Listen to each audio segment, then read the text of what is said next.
Ingin menjadi manusia berkualitas di bidang ilmu pengetahuan dan teknologi? Bergabunglah dengan Universitas Muhammadiyah Surakarta. UMS internationally recognized university.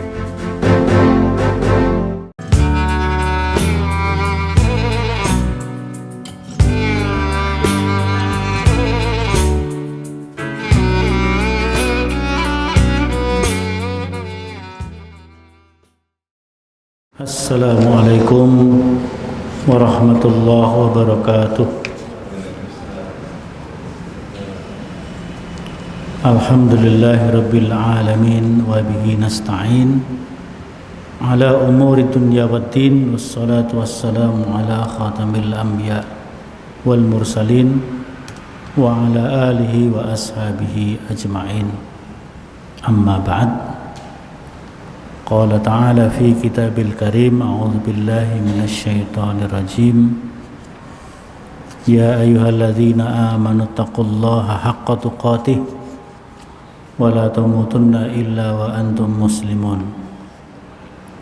Wa qala ya ayyuhalladzina amanu la ta'kulur riba ad'afan mudha'afah wattaqullaha la'allakum tuflihun. Alhamdulillah, kita panjatkan kepada Allah Ta'ala puji dan syukur kita atas nikmatnya kita dapat berjumpa dalam kajian rutin kita, kajian tarjih, untuk mengkaji hal-hal yang berkaitan dengan pedoman kehidupan dalam hal ibadah, baik ibadah mahdhah maupun ibadah ammah. Karena majelis tarjih memberikan definisi ibadah itu, ibadah adalah at-taqarrubu ilallahi bimtisali awamirihi wajtinabi nawahihi wal amali bima adzina bihi syari' wa hiya 'ammatun wa khassatun. Wal 'ammatu kullu 'amalin adzina bihi syari' wal khassatu ma hadadahu Allahu bi juz'iyyatin wa kaifiyatin mahsusah. Dibuka aja. Ibadah terdiri dari ibadah umum dan ibadah khusus, yang pokoknya ibadah itu adalah upaya untuk taqarrub ilallah, mendekatkan diri kepada Allah dengan menunaikan perintah-perintahnya dan menjauhi larangan-larangannya. Dan ibadah itu ada yang bersifat umum dan ada yang khusus. Ibadah umum adalah segala hal, segala perbuatan yang diizinkan oleh syari'. Syari' itu artinya pembuat syariat. Nah, pembuat syariat itu ya Allah wa rasuluhu, Allah dan Rasulnya, itu disebut sebagai syari' atau pembuat syariat. Nah, kata syari' ini tergantung konteks kalimatnya. Kalau kaitannya dengan syariah, syari' artinya yang membuat syariat atau yang menetapkan syariat, yaitu Allah dan Rasulnya. Tapi syari' kadang-kadang berarti jalan raya. Jadi kalau syari' jalan raya, torik jalan kecil. Nah, syari' di sini yaitu zat yang membuat jalan, yang membuat jalan. Jadi ibadah itu sebenarnya jalan hidup menuju keridhaan Allah. Maka di dalamnya ada al-amah wal khosoh, ada ibadah umum dan ibadah khusus. Ibadah umum tadi segala hal yang diizinkan. Diizinkan itu berarti tidak diperintah secara langsung, tapi juga tidak dilarang, maka diizinkan. Semua yang diizinkan oleh Allah, kalau kita laksanakan dalam rangka taqarrub, mendekatkan diri kepada Allah, maka itu adalah ibadah. Sedangkan yang khusus adalah perbuatan-perbuatan yang telah ditentukan tata caranya, bagian-bagiannya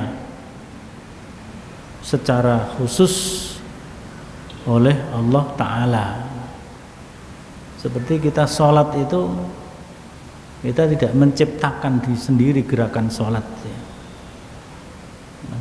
Gerakan sholat dimulai dari takbiratul ihram, kemudian ada sedekap, ada rukuk, ada sujud, ada yang 3 rakaat, ada yang 4 rakaat, ada yang 2 rakaat, ada yang genap, ada yang ganjil. Itu semuanya sudah ditetapkan tata caranya oleh Allah Ta'ala, dan itulah yang sering disebut dengan al-ibadah al-khosoh, atau disebut juga ibadah mahdoh. Ibadah mahdoh itu ibadah semata-mata ibadah kepada Allah Ta'ala. Tapi ibadah umum itu bisa berupa membantu sesama, menolong sesama. Itu adalah ibadah umum. Membantu sesama, menolong sesama, mendidik. Kita melaksanakan tugas keseharian sebagai pegawai di UMS ini, itu kan tidak ditetapkan tata caranya oleh Allah. Pegawai harus masuk jam 7 itu tidak ada dalilnya. Dalil dalam Quran Sunnah nggak ada. Masuk jam 7, pulang jam 2, atau ada yang pulang jam 4. Tapi itu diatur oleh mekanisme kesepakatan bersama sebagai sebuah peraturan bersama. Maka itu aturannya bisa ditentukan oleh manusia, itu ibadah umum. Tapi kadang-kadang ada ibadah yang sebenarnya kelihatannya ibadah umum, tapi itu bagian dari ibadah khusus. Seperti zakat. Zakat ini kan kita membantu orang yang membutuhkan harta. Orang yang punya kelebihan harta wajib membayar zakat untuk membantu golongan-golongan yang memerlukan, fakir, miskin, mu'alaf, orang yang terjerat hutang, musafir, orang yang jihad fi sabilillah, dan seterusnya ya. Ada 8 golongan. Nah, sudah ditentukan 8. Ini unsur mahdohnya di situ. Sudah ditetapkan nisabnya, kadar zakatnya dan nisabnya. Ini namanya unsur mahdohnya di situ. Tapi fungsinya bisa bersifat umum. Nah, di dalam transaksi perdagangan atau transaksi bisnis, pinjam meminjam, utang piutang, itu sebenarnya juga ibadah umum,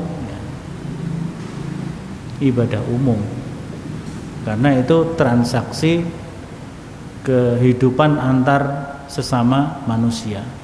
Tapi Allah menentukan juga tata caranya, meskipun tidak secara rinci, Nah, dalam hal ini kita akan bicara tentang bunga bank atau riba ya. yang di dalam majelis tarjih itu mengalami perkembangan dalam menghukumi bunga bank dan menghukumi riba yang diharamkan. Nah, yang akan kita kaji pada hari ini adalah Fatwa Majelis Tarjih nomor 8 tahun 2006. Tahun-tahun sebelumnya Majelis Tarjih belum memiliki fatwa yang tegas tentang keharaman bunga bank. Kenapa? Ya karena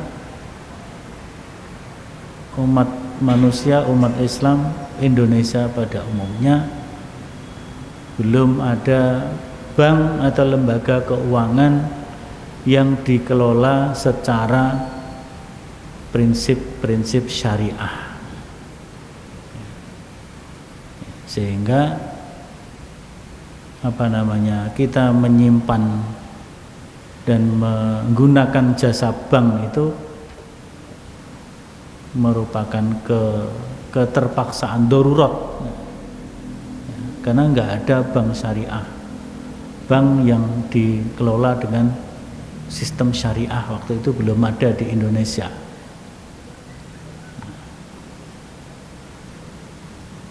Ketika tahun 90-an berdiri ada bank muamalat, mulai juga dirintis koperasi-koperasi syariah. Padahal itu tahun 90-an, tapi Muhammadiyah menetapkan ketegasan tentang haramnya bunga bank atau bunga pinjam meminjam, baik dilakukan oleh bank maupun oleh koperasi, itu baru tegas pada tahun 2006. Tadi sebelumnya pertama belum ada, yang kedua ada tapi masih sifatnya terbatas. Nah, ketika belum ada dulu, Muhammadiyah menfatwakan bunga bank itu ada dua macam. Bank swasta murni, bank swasta murni, karena hasil dari perputaran keuangan di bank swasta murni itu, keuntungannya, hasilnya itu hanya dinikmati oleh kelompok tertentu, ya pemilik bank itu swasta itu ya, sifatnya bisa perorangan kan, kelompok atau perorangan tapi swasta bukan negara. Maka Majelis Tarjih itu kalau nggak salah tahun 1968 di Sidoarjo menetapkan bahwa bunga bank, yaitu untuk bank swasta, hukumnya haram. Bank swasta hukumnya haram. Mana ya? Di sini ada. Ya betul ya. Putusan Tarjih tahun 1968 itu ada di halaman 202. Jadi kalau bank swasta kita pakai BCA, pakai Bank Danamon, pakai bank apa lagi, Panin Bank, yang swasta-swasta itu yang menggunakan sistem ribawi, sistem bunga, itu hukumnya adalah haram, bunganya haram. Sedangkan bank negara, bank pemerintah, bank negara, karena perputaran uangnya dan hasilnya adalah untuk negara, dan negara itu memberikan jaminan kepada rakyat banyak. Jadi negara itu memang harusnya menjamin rakyatnya, bukan mencekik rakyatnya kan, gitu kan.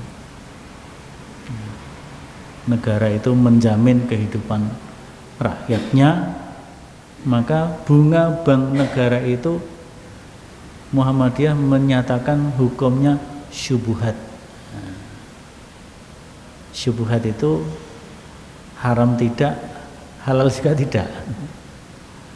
Waktu itu saya masih ingat ucapan Kiai Azhar Bashir MA, Ketua Majelis Tarjih waktu itu, Muhammadiyah belum sepenuhnya yakin untuk menetapkan haramnya bunga bank negara,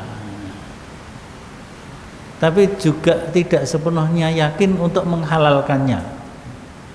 Jadi untuk mengharamkan belum yakin, menghalalkan juga belum yakin.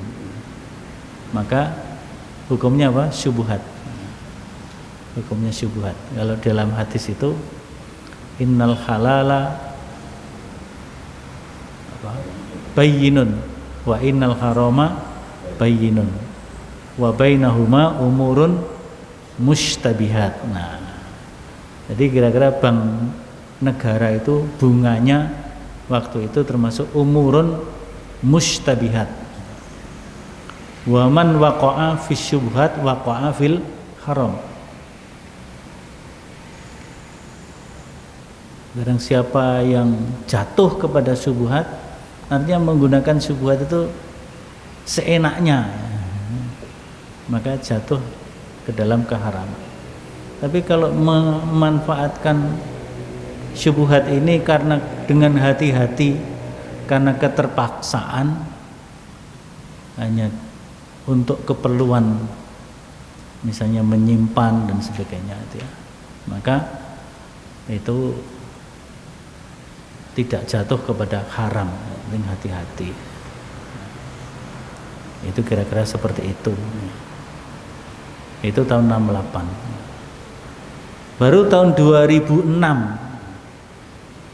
dengan fatwa nomor 8 Majelis Tarjih berketetapan bahwa bunga bank itu baik swasta maupun negara sama-sama diharamkan.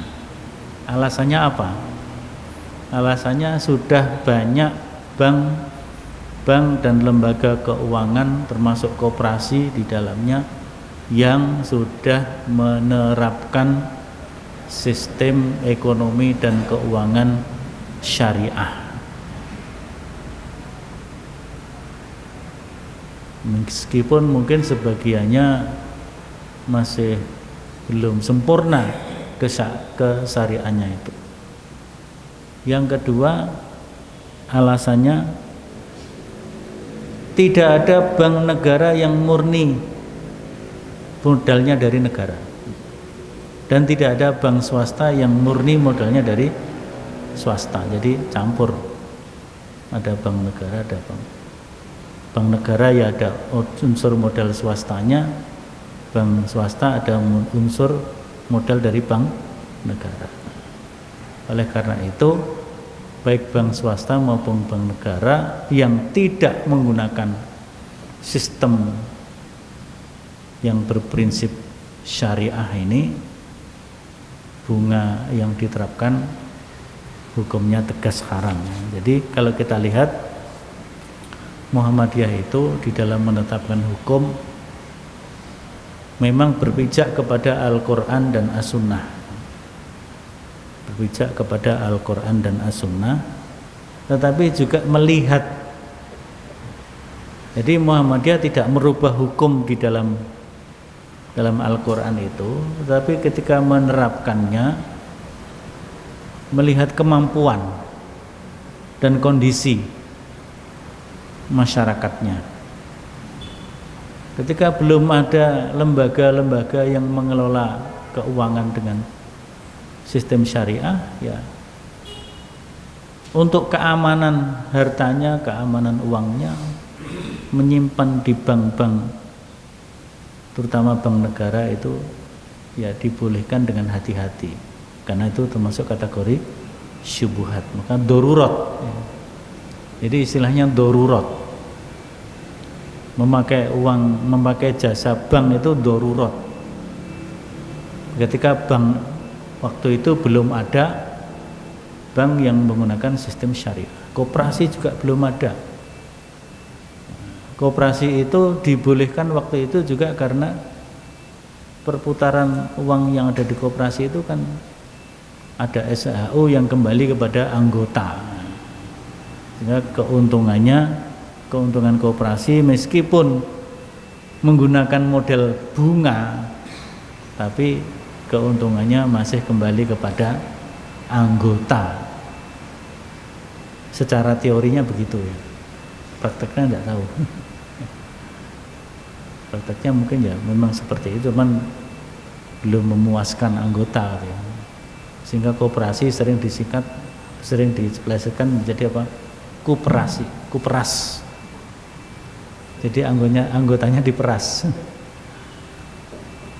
Nah, tapi kalau koperasi yang betul-betul syirkah ya, syirkah secara syar'i ya, maka itu yang dianjurkan. Maka di sini di dalam konsideran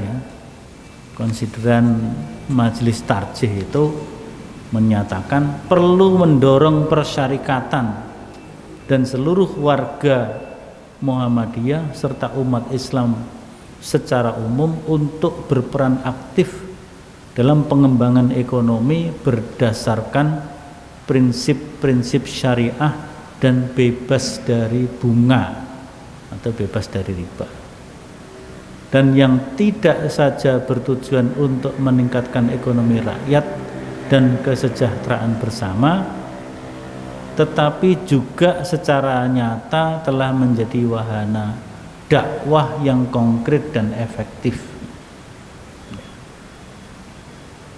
Maka waktu itu Muhammadiyah sebelum ada lazismu dia, waktu itu belum ada lazismu, di beberapa tempat memang juga instruksi dari PP tahun 60-an 70-an itu supaya membentuk Baitul Mal,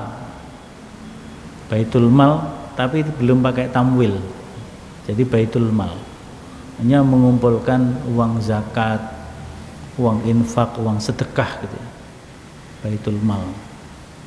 Dan itu memiliki fungsi yang sangat bagus untuk menolong fuqara wal masakin, kaum du'afa, bisa sekolah, bisa itu dari Baitul Mal. Guru-guru ngaji bisa melaksanakan tugas mengaji atau mengajarkan Al-Quran dengan baik karena digaji dari Baitul Mal. Mungkin tidak merata semua cabang ada Baitul Mal, tapi beberapa cabang ada Baitul Mal. Nah, sekarang sudah ada Baitul Mal wa Tamwil. Di Muhammadiyah sering disebut dengan Baitul Tamwil Muhammadiyah, maka BTM. Ada BTM, ada BMT. Di Muhammadiyah itu ada yang menggunakan BMT, ada yang menggunakan Baitul Tamwil.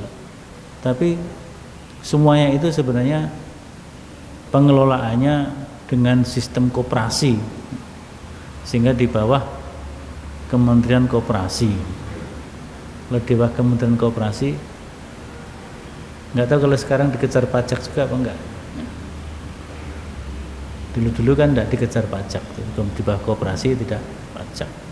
Tapi kalau lembaga keuangan non koperasi kan pengawasannya di bawah OJK. Itu ya setorannya pada OJK, pajaknya dan sebagainya banyak. Maka kemarin kalau nggak salah Muhammadiyah meminta kepada Menteri Keuangan agar dalam menerapkan pajak itu Muhammadiyah itu bermodal keikhlasan. Uang dikumpulkan, uang terkumpul, ya mungkin amal usaha tertentu uangnya banyak ya. Tapi kan ini juga mensubsidi amal usaha yang kecil. Nanti kalau semuanya dikejar pajak, ya, fungsi-fungsi sosialnya nggak jalan.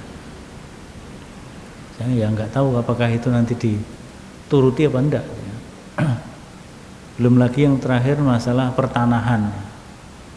Pertanahan itu Muhammadiyah juga termasuk memberikan peringatan karena rencana undang-undang pertanahan yang ada itu nuansa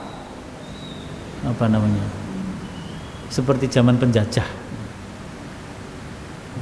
Sistem pertanahannya nanti kalau itu betul-betul diterapkan seperti zaman penjajah. Seperti zaman penjajah seperti apa itu?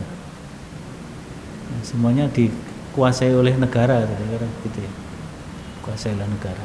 Swasta tidak punya kekuatan apa-apa kan repot. Jadi ini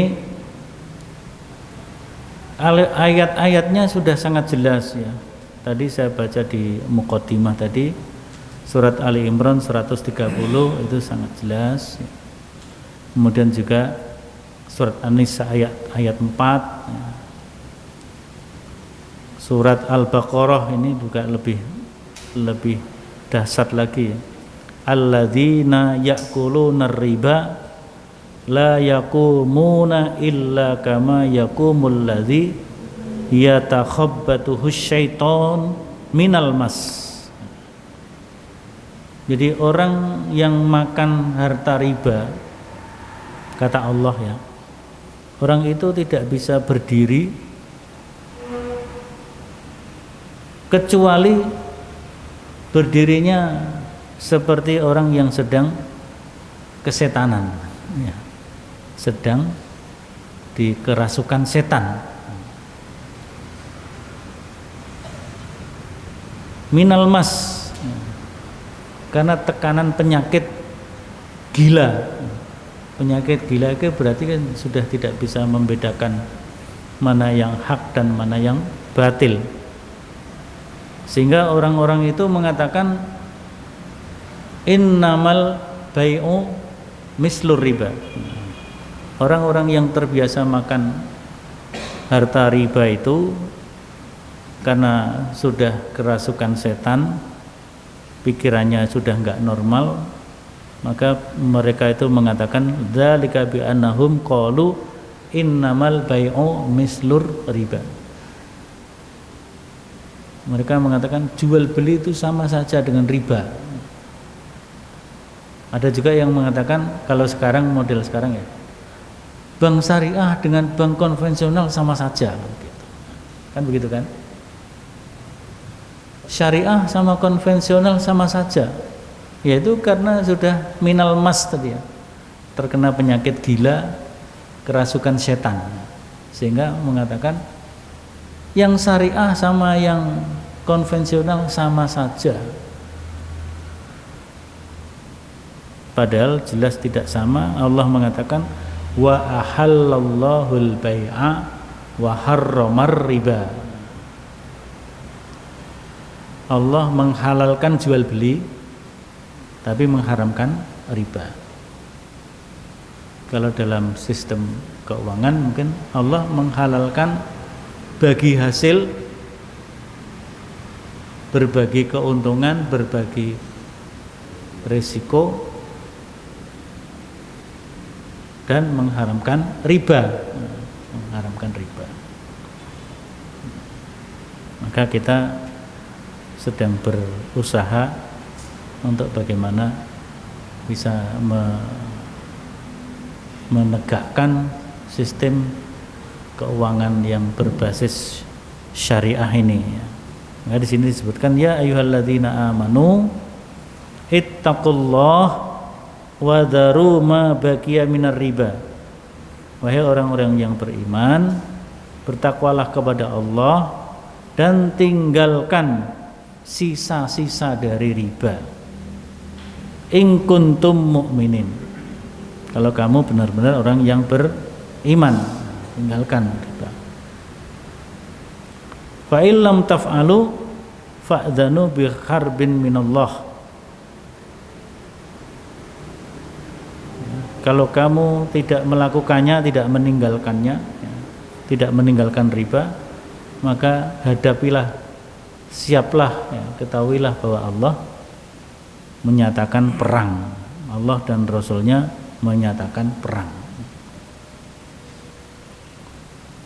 Wa in tubtum, kalau kamu bertobat, falakum ru'usu amwalikum, kalau kamu bertobat dalam urusan pinjam meminjam, utang piutang, ya kamu hanya mengambil ru'usnya saja, modalnya saja, pokoknya saja, jangan minta tambahan-tambahan. Saya minjemi Pak Nurgi ya 10.000, ya kembali 10.000, jangan minta tambahan. Itu namanya pinjam meminjam, utang piutang. Tapi kalau saya memodali Pak Nurgi, Pak Nurgi punya usaha apa? Usaha warung di tepi danau. Nah, butuh modal berapa? Kita yang beri modal, nah, kemudian dihitung bagi hasil. Bagi hasil. Atau beli kios, tidak punya uang cash, minta bantuan lembaga keuangan menggunakan sistem murabahah, ya. Murabahah. Jadi harga kiosnya 25 juta, walaupun itu harga sewa, itu misalnya, gitu ya. Harga sewanya 25 juta. Tapi yang membelikan tadi, saya ingin untung dari 25 itu, untungnya 3 juta saja, 3 juta. Kalau pelunasannya selama misalnya setengah tahun, 3 juta. Kalau pelunasannya selama 1 tahun, misalnya 5 juta, misalnya gitu. Pilih salah satu. Kalau sudah disepakati, pilihnya yang setengah tahun, ya sudah 3 juta. Ternyata ketika 1,5 tahun tidak mampu melunasi,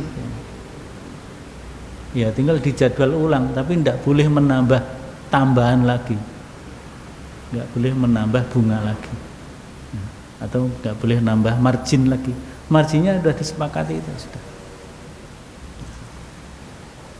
Kalau betul-betul memang nggak bisa melunasinya karena tidak mampu, sehingga dijadwal ulang.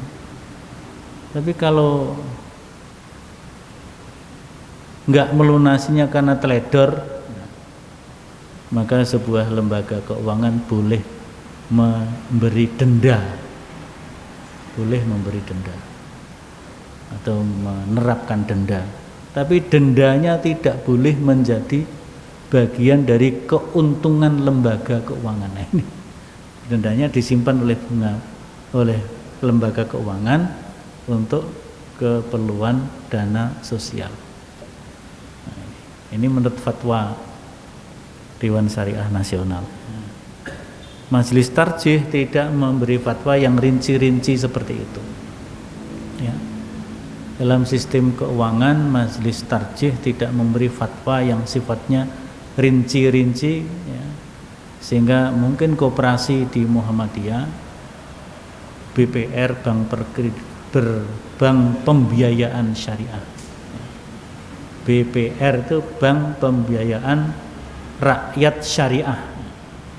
Jadi kalau BPRS, P-nya bukan perkreditan, tapi pembiayaan. Kalau yang tidak ada S-nya, P-nya itu perkreditan. Nanti bisa dipelajari itu. Nah, jadi di sini tegas, ya. Setelah ada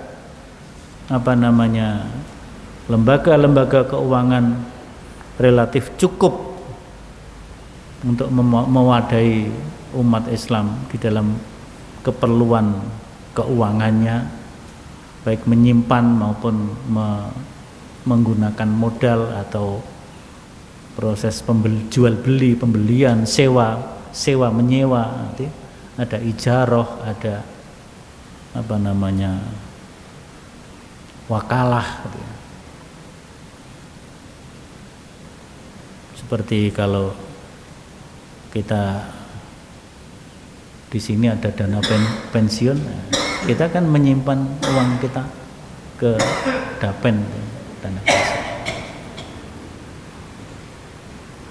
Itu kan ada bagian yang uang kita, ada bagian yang diberi oleh UMS, pemberi kerja, disimpan oleh dapen melaksanakan tugas wakalah, jadi menjadi wakil untuk mengelola uang kita yang nanti pada saatnya kita akan mendapatkan. Jadi di sini riba itu suatu hal yang sudah tegas oleh Majelis Tarjih untuk diharamkan ya. Karena apa? Karena tadi ya. Jadi ketika menetapkan halal atau haram itu ya, kalau Qur'annya sudah jelas, hadisnya sudah jelas, tapi aspek-aspek yang lain perlu dikaji. Aspek-aspek yang lain dikaji.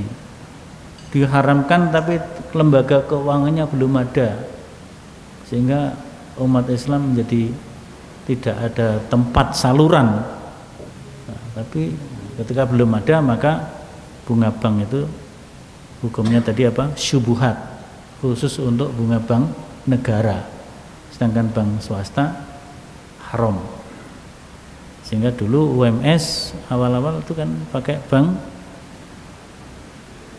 pemerintah, BPD, karena BPD bank negara atau bank pemerintah berarti itu adalah syubhat ya, syubhat. Kita darurat. Tapi sekarang sudah ada bank syariah dan BPD sudah ada bank yang syariahnya, dia ada dua model, yang konvensional, ada yang syariah. Maka instruksi pimpinan pusat, amal usaha Muhammadiyah harus menggunakan jasa bank dan lembaga keuangan yang dikelola secara syariah. Maka OMS beralih ke Bank Jateng Syariah, Bukopin Syariah dan sebagainya. Ini bisa kita baca putusan diktum putusannya ya. Diktum putusan yang itu adalah menegaskan tentang keharaman daripada bunga bank.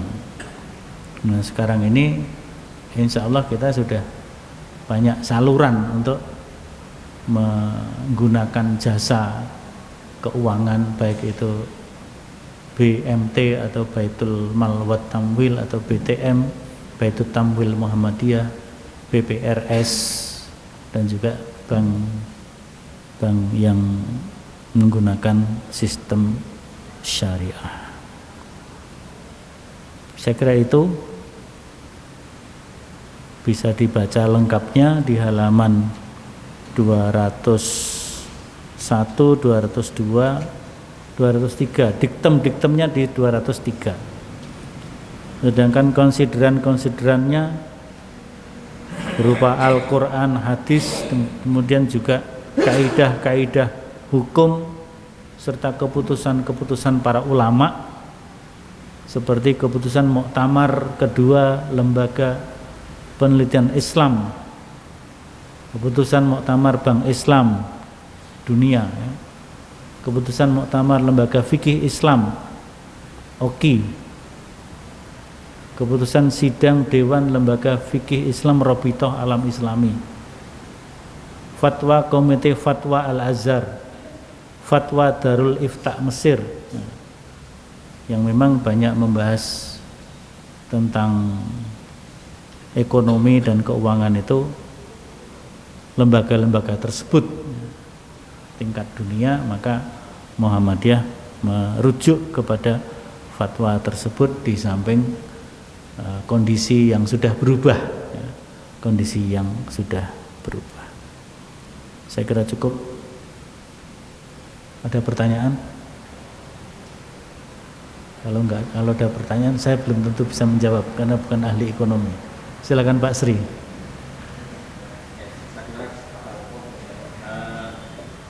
Yang pertama, tadi dijelaskan bahwa untuk fakta tahun tanggapannya ada dua macam, kemudian ada fakta yang yaitu tahun 2006 yang berbeda dengan pertimbangan yang berbeda. Di masyarakat kadang-kadang kan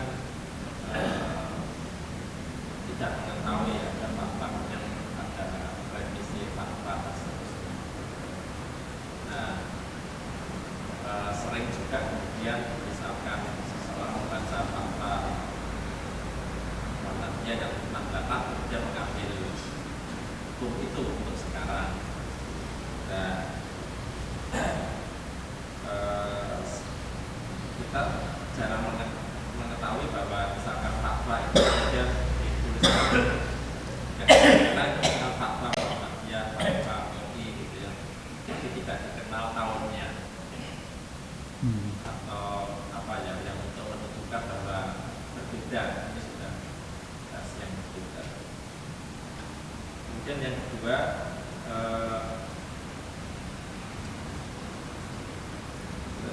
dari semuanya, tapi khusus bunga bank ini melihat ada fatwa khusus yang ada nomor, tahun, dan lengkap ya, menimbang, mengingat dan seterusnya, dan memutuskan. Kalau tidak salah ada fatwa-fatwa yang lain, tapi tidak seformal seperti ini. Ya, mungkin bisa disampaikan standar fatwa di Muhammadiyah itu bagaimana. Yang ketiga ini yang untuk memutuskan, dan halaman 203 bagian memutuskan, dan bagian yang ketiga yang kedua disebutkan bahwa tambahan itu bersifat mengikat dan diperjanjikan itu riba. Ya. Tapi kalau bersifat sukarela dan tidak diperjanjikan, tidak termasuk riba. Apakah artinya misalkan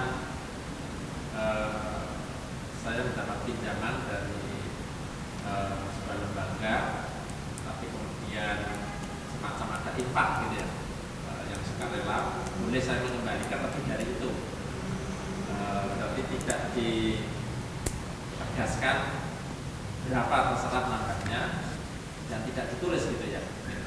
Apakah yang dimaksud seperti itu, Ustaz? Ya. Termasuk yang sekarang ini, misalkan kita ini yang Serdos ini kan menggunakan BNI, apakah itu juga kemudian karena kita nggak bisa mempunyai pilihan lain menggunakan bank yang lain, pemerintah maunya harus pakai BNI. Ya. Nah itu operasionalnya bagaimana? Apakah setiap kita terima langsung kita ambil? Apakah boleh kita mengendapkan atau bagaimana, Ustaz? Karena terus terang ada beberapa keterbatasan di lembaga syariah, misalkan fleksibilitas untuk transaksi itu. Tapi kalau yang lembaga-lembaga yang konvensional, beberapa yang sudah maju itu misalkan punya ATM dan sebagainya, sehingga ada orang yang kemudian tetap menggunakan sebagai transaksi atau mengendapkan uang itu di sana. Terima kasih, Pak. Ya. Yang pertama tentang standar fatwa. Jadi pedoman yang diberikan oleh Majelis Tarjih kepada warga Muhammadiyah khususnya dan umat Islam pada umumnya, yang pertama namanya putusan tarjih. Nah, kalau putusan tarjih itu keputusan yang ditetapkan dalam muktamar atau musyawarah nasional. Dulu tahun sebelum 89 ke sana namanya muktamar tarjih. Jadi musyawarah memutuskan, kemudian nanti ditanfidkan oleh PP Muhammadiyah. Termasuk yang tentang keputusan bunga bank itu syubuhat tahun 68 itu adalah putusan tarjih. Waktu itu rekomendasinya kan supaya Muhammadiyah mengupayakan berdirinya bank Muhammadiyah, bahkan gitu. Meskipun sampai bertahun-tahun nggak muncul tuh bank Muhammadiyah itu. Ya. Yang kedua, fatwa yang diputuskan oleh majelis dalam sebuah persidangan tapi tidak di dalam munas atau muktamar. Contohnya ini fatwa tentang bunga bank ini. Maka fatwa bunga bank ini Majelis Tarjih mengadakan pertama halaqah dulu ya. Halaqah nasional.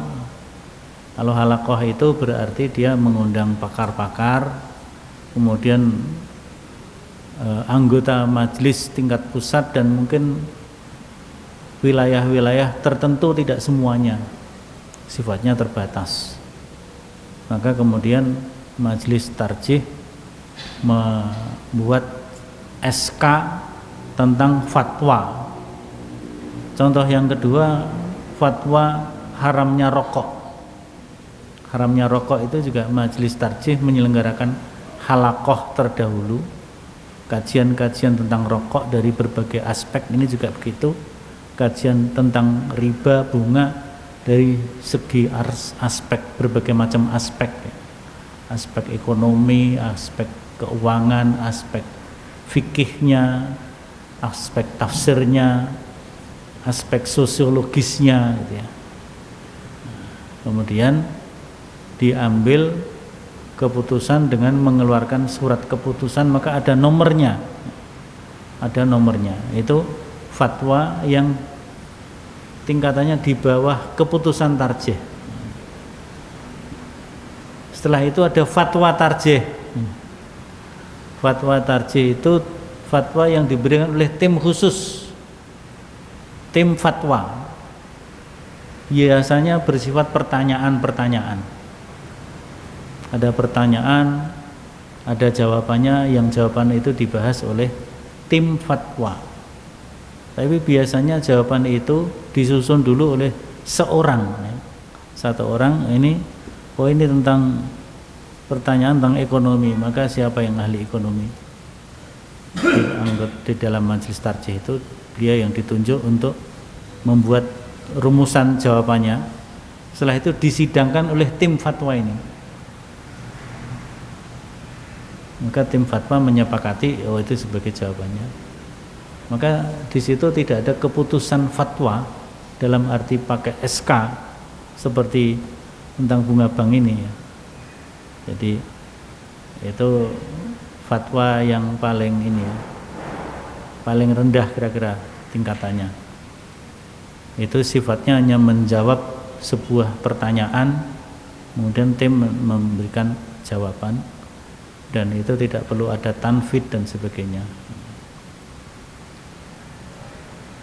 Fatwa itu kalau secara ilmu fikih, kalau itu fatwa karena ada pertanyaan, ya, sebenarnya itu mengikat bagi orang yang bertanya, ya, mengikat bagi orang bertanya. Meskipun mengikatnya juga tidak ikat dalam ikatan yang kuat, ya. Orang yang bertanya kemudian dijawab oleh seorang mufti atau seorang tim fatwa, jawabannya kurang memuaskan, ya dia belum puas, nggak mengamalkan, cari fatwa yang lain juga boleh kan gitu. Nah di sini fatwa tentang hukum-hukum agama seperti itu ya, ada putusan tarjih, kemudian keputusan fatwa majelis, kemudian fatwa tim majelis, tim fatwa majelis tarjih. Nah kalau yang fatwa yang terbawah itu dikumpulkan dalam buku tanya jawab agama itu, yang sekarang bukunya sudah sampai jilid ke-8. Tapi sebenarnya di luar itu masih banyak tanya jawab yang belum dibukukan, tapi sudah ada dokumennya, tinggal pembukuan untuk diterbitkan, dan itu sangat bagus juga untuk bahan kajian kita sebagai pedoman. Misalnya fatwa tentang aurat, ya, fatwa tentang cadar itu ada di dalam tanya jawab itu. Fatwa tentang cadar itu misalnya ada 2 macam. Yang pertama untuk menegaskan bahwa cadar itu tidak ada dasar nas sorehnya gitu ya. Menurut Masjid Tarjih begitu. Yang ada adalah menutup aurat itu untuk wanita misalnya seluruh badan kecuali wajah dan kedua telapak tangan. Itu fatwa yang pertama. Fatwa yang kedua tentang status cadar dari sudut yang lain, bukan dari sudut hukum, dari sudut kebolehan atau tidaknya. Majelis Tarjih menfatwakan apabila penutup wajah itu dilakukan dalam rangka menjaga kebaikan, menjaga fitnah dan sebagainya, maka itu adalah suatu kebaikan. Artinya tidak ada larangan di situ ya. Karena memang kalau ditelusur fatwa-fatwa ulama dimanapun, fatwa ulama yang ya qualified tingkat nasional, tingkat internasional juga, tidak ada fatwa yang melarang cadar itu. Tapi yang ada adalah membolehkan atau mubah, bahkan ada yang sunnah atau ada yang mewajibkan. Tingkatannya mubah, sunnah, wajib. Yang haram nggak ada. Sehingga saya kira Masjid Tarjih juga nggak berani memutuskan haramnya cadar itu. Dia hanya mengatakan yang pertama tidak ada nas soreh Quran maupun sunnah, yang ada nas sorehnya adalah menutup seluruh tubuh kecuali wajah dan telapak tangan. Tapi dari sisi lain ada unsur kebaikannya. Ada unsur kebaikan. Hanya Majelis Tarjih menyatakan bahwa berpakaian menutup aurat yang sesuai, cocok dengan kondisi di Indonesia adalah berpakaian menutup aurat yang menutup seluruh wajah, seluruh badan kecuali wajah dan telapak tangan. Itu Muhammadiyah Tarjih memberikan catatan seperti itu tanpa melarang cadar. Itu fatwa, Pak, karena pertanyaan yang datang. Kemudian berikutnya tentang